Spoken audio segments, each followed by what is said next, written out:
ang suspect sa pagpamusil patay sa miagi nga buwan. Sikop dito sa Dakbayas Karkar, katropag Gregi.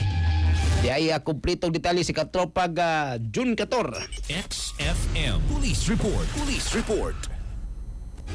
Yes, nasikop sa operasyon sa kapulisan ng usa ka top 6 most wanted person sa level sa probinsya o municipal level tungod sa kasong murder at ulit sa gipahigayon nga manhunt operation sa kapulisan sa Dakbayan sa Karkar. Ang pagdakop gihimo ni sa usa ka barangay sa Dakbayan sa Karkar pinagi sa hinausang operasyon sa mga otoridad nga dunida nga warrant of arrest nga resulta sa pagkasikop nini nga suspect sa investigasyon sa kapulisan na hibawan nga kining suspect na usa ni sa mga gila nga nalambigit na sa shooting incident niya hitabo niya tog Marso 2, 2026 nga may resulta daw ni sa kamatayon sa biktima.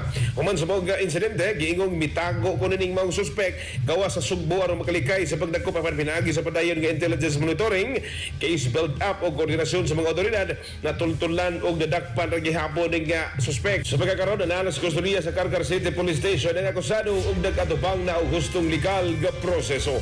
Mga katropa, yung kalimot pagtumarog Santon Vitamin C, ang alkaline nga vitamin C. Alang sa nagayusang Pilipino, para sa Pilipinas, inyong katropa, June 14 sa Family. XFM Report. Salamat katropa June 14. Cellphone Plus Gold, mapalit sa mga butika sa inyong lugar.